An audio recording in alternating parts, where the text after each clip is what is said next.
Surat Yakobus. Yakobus 1. Salam. Salam dari Yakobus, hamba Allah dan Tuhan Yesus Kristus, kepada kedua belas suku di perantauan. Iman dan hikmat. Saudara-saudaraku, anggaplah sebagai suatu kebahagiaan apabila kamu jatuh ke dalam berbagai-bagai pencobaan. Sebab kamu tahu bahwa ujian terhadap imanmu itu menghasilkan ketekunan. Dan biarkanlah ketekunan itu memperoleh buah yang matang, supaya kamu menjadi sempurna dan utuh dan tak kekurangan suatu apapun. Tetapi apabila di antara kamu ada yang kekurangan hikmat, hendaklah ia memintakannya kepada Allah, yang memberikan kepada semua orang dengan murah hati dan dengan tidak membangkit-bangkit. Maka hal itu akan diberikan kepadanya. Hendaklah ia memintanya dalam iman, dan sama sekali jangan bimbang, sebab orang yang bimbang sama dengan gelombang laut yang diombang-ambingkan kian kemari oleh angin. Orang yang demikian janganlah mengira bahwa ia akan menerima sesuatu dari Tuhan. Sebab orang yang mendua hati tidak akan tenang dalam hidupnya. Keadaan rendah dan keadaan kaya.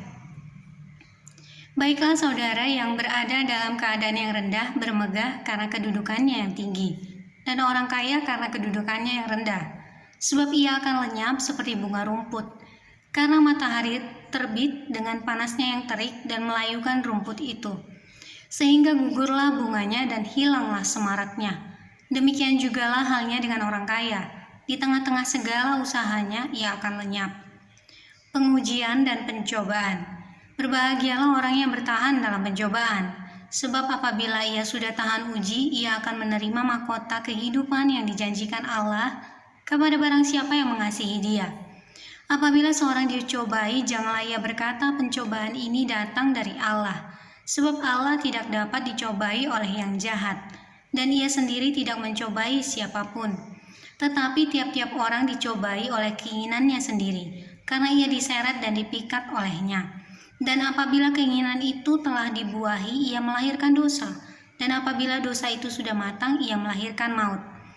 Saudara-saudara yang kukasihi, janganlah sesat. Setiap pemberian yang baik dan setiap anugerah yang sempurna datangnya dari atas, diturunkan dari Bapa segala terang. Padanya tidak ada perubahan atau bayangan karena pertukaran. Atas kehendaknya sendiri ia telah menjadikan kita oleh firman kebenaran, supaya kita pada tingkat yang tertentu menjadi anak sulung di antara semua ciptaannya. Pendengar atau pelaku firman. Hai saudara-saudara yang kukasihi, ingatlah hal ini. Setiap orang hendaklah cepat untuk mendengar, tetapi lambat untuk berkata-kata, dan juga lambat untuk marah. Sebab amarah manusia tidak mengerjakan kebenaran di hadapan Allah. Sebab itu buanglah segala sesuatu yang kotor dan kejahatan yang begitu banyak itu, dan terimalah dengan lemah lembut firman yang tertanam di dalam hatimu yang berkuasa menyelamatkan jiwamu. Tetapi hendaklah kamu menjadi pelaku firman dan bukan hanya pendengar saja. Sebab jika tidak demikian kamu menipu diri sendiri. Sebab jika seorang hanya mendengar firman saja dan tidak melakukannya, ia adalah seumpama seorang yang sedang mengamat-amati mukanya yang sebenarnya di depan cermin. Baru saja ia memandang dirinya, ia sudah pergi, atau ia segera lupa bagaimana rupanya.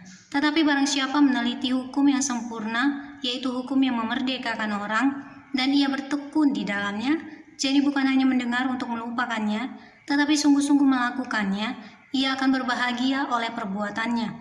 Jikalau ada seorang menganggap dirinya beribadah, tetapi tidak mengekang lidahnya, ia menipu dirinya sendiri, maka sia-sialah ibadahnya. Ibadah yang murni dan yang tak bercacat di hadapan Allah Bapa kita, ialah mengunjungi yatim piatu dan janda-janda dalam kesusahan mereka, dan menjaga supaya dirinya sendiri tidak dicemarkan oleh dunia.